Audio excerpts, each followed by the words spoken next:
आज हम पढ़ेंगे नोटोकॉर्ड एंड मीजोडर्म फॉर्मेशन। और अगर हम बात करेंगे हम किस में स्टडी करेंगे, हम इसे स्टडी करेंगे चिक में। और नोटोकॉर्ड और मीजोडर्म कब बनती है, मतलब ये कि इसकी फॉर्मेशन कब होती है, जब एक फर्टिलाइज एग से पूरा का पूरा ऑर्गेनिज्म, पूरी की पूरी चिक बनती है, तो उसमें डेवलपमेंटल स्टेजेस में नोटोकॉर्ड एंड मीजोडर्म बनती है। तो अगर हम फर्टिलाइज एग की बात करें तो उसके लिए हम साथ में एक डायग्राम देख लेते हैं, जैसे कि आपके सामने ये डायग्राम है। इस डायग्राम में आप देख रहे हैं कि यहाँ पर उन्होंने क्या दिखाया हुआ है, एग, और एग के अंदर हम देख रहे हैं कि योक प्रेजेंट है, और योक के ऊपर हमें छोटे से डिस्क की तरह का एक स्ट्रक्चर नजर आ रहा है। और ये क्या है, ये वो रीजन है जहां पर एम्ब्रियो डेवलप करता है। इसको अगर हम साथ में एक और डायग्राम से देखें, जैसे कि हम अपनी यहाँ पर इस डायग्राम में देख रहे हैं कि क्या है, ये वो वाला रीजन है जहां पर एम्ब्रियो डेवलप करता है, जहां पर सेल्स फर्दर डिवाइड करते हैं। इसे क्या कहा जाता है, एक डिस्क की तरह का स्ट्रक्चर है जिसे ब्लास्टोडर्म कहा जाता है। और ये ब्लास्टोडर्म जब योक से थोड़ी सी सेपरेट हो जाती है तो उसे क्या कहते हैं, वहां पर कैविटी, खाली जगह बन गई है, उसे कहा जाता है ब्लास्टोसील। और यहाँ पर हम देख रहे हैं यहाँ से सेल्स माइग्रेट करना शुरू हुए। इस पॉइंट को क्या कहा जाता है, इसे कहा जाता है ब्लास्टोपोर। अब अगर हम देखें फर्दर, जो ये वाला रीजन है, मतलब जैसे कि हम बात करें कि ये वो कौन सा है, ब्लास्टोडर्म वाले रीजन की बात कीजिए, अगर इसको हम लार्ज करके देखें तो जैसे कि हम अपने यहाँ पर इस डायग्राम में देख रहे हैं कि उसी रीजन को हमने लार्ज किया हुआ है। उसमें हम देखते हैं कि फर्दर दो लेयर्स बन जाती हैं, एक को कहा जाता है एपीब्लास्ट और दूसरी को कहा जाता है हाइपोब्लास्ट। एपीब्लास्ट आगे फर्दर चल के क्या करती है, ये हमें दो जर्म लेयर्स देती है, उसमें से एक है एक्टोडर्म और दूसरी है मीजोडर्म। इसी तरह से हाइपोब्लास्ट की बात की जाए तो ये क्या करती है, ये फर्दर एक जर्म लेयर देती है एंडोडर्म। तो बात की जाए एक्टोडर्म, मीजोडर्म, ठीक है, और एंडोडर्म, ये क्या है, जर्म लेयर। और इसमें से फर्दर मीजोडर्म की बात की जाए तो आज हमने ये देखना है कि मीजोडर्म, फिर हम फर्दर देखेंगे कि नोटोकॉर्ड किस तरह से बनती है। तो अगर मीजोडर्म फॉर्मेशन की बात की जाए कि मीजोडर्म किस तरह से बनती है, तो हम देख रहे हैं कि यहाँ पर सेल्स जो है वो माइग्रेट करना शुरू कर देते हैं। मतलब ये कि यहाँ से आप देख रहे हैं कि इनकी क्या हो रही है, माइग्रेशन हो रही है। और इनके माइग्रेशन की वजह से यहाँ पर एक लेयर सी बन जाती है जिसे क्या कहा जाता है, जिसे मीजोडर्म कहा जाता है।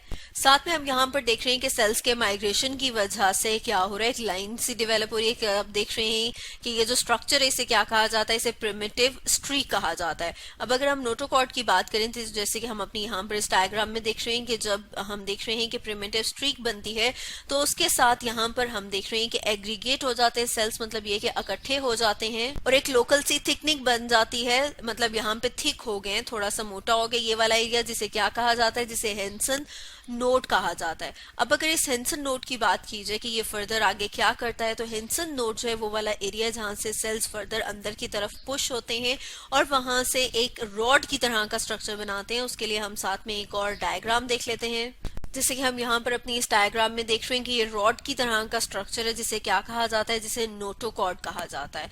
तो अगर साथ में हम देखें यहाँ पे जो स्ट्रीक थी वो फर्दर क्या हो जाती है, गहरी हो जाती है, ग्रूव की तरह का स्ट्रक्चर बना देती है। और ये जो ग्रूव है फर्दर ये क्या करती है, यहाँ से मिल जाएगी, ज्वाइन हो जाएगी और एक ट्यूब की तरह का स्ट्रक्चर बना देगी जिसे फर्दर हम न्यूरल ट्यूब कहते हैं। इसके अलावा हम देख रहे हैं कि हमने जर्म लाइन्स की बात की थी कि कौन कौन से जर्म लाइन्स है, उसमें से एक्टोडर्म है, मीजोडर्म है। मीजोडर्म को हम देखते हैं कि ये फर्दर क्या हो रही है, ये स्प्लिट हो जाती है दो में। और उनमें से कौन कौन सी अगर बात की जाए तो एक सोमेटिक है और दूसरी जो उसे कहा जाता है स्प्लेंकिक मेसोडर्म। और इनके दरमियान जो कैविटी, खाली जगह है, उसे क्या कहा जाता है, उसे कहा जाता है सिलोम। फर्दर हम देखते हैं कि जो मेसोडर्म है वो क्या करती है, वो हमें ब्लॉक की तरह के स्ट्रक्चर देती है जिसे कि सोमाइट कहा जाता है। इसको अगर हम फर्दर एक और डायग्राम से देखें तो जैसे कि हमारे सामने ये डायग्राम है, इस डायग्राम में हम देख रहे हैं कि यहाँ पर हमें ब्लॉक की तरह के स्ट्रक्चर नजर आ रहे हैं। और ये जो स्ट्रक्चर्स हैं इन्हें क्या कहा जाता है, इन्हें कहा जाता है सोमाइट्स। अब अगर हम सोमाइट्स की बात करें कि जो सोमाइट्स हैं ये फर्दर क्या बनाते हैं, तो हम देखते हैं कि जो सोमाइट्स हैं जब ये डिफरेंशिएट करते हैं तो ये डिफरेंशिएट करके आगे डिफरेंट और स्ट्रक्चर्स बनाते हैं। वो स्ट्रक्चर्स कौन कौन से हैं, वो है डर्मिस, स्केलेटल मसल, इसके अलावा कार्टिलेज, टेंडन एंड वर्टिब्री। ये वो वाले स्ट्रक्चर्स हैं जो फर्दर आगे सोमाइट जब एक सोमाइट बनाती है। मतलब ये कि जब हम बात करें हैं डेवलपमेंट की कि किस तरह से जो फर्दर एक अगर हम दोबारा से रिकॉल करें तो हमने यहाँ पर जैसे स्टडी किया था कि यहाँ पर हमने स्टडी किया था कि जो फर्टिलाइज एग है उससे फर्दर डिफरेंट स्ट्रक्चर्स बनते हैं और फिर कंप्लीट ऑर्गेनिज्म बनता है। और उसमें आज हमने किसकी फॉर्मेशन को स्टडी किया, नोटोकॉर्ड एंड मीजोडर्म फॉर्मेशन को।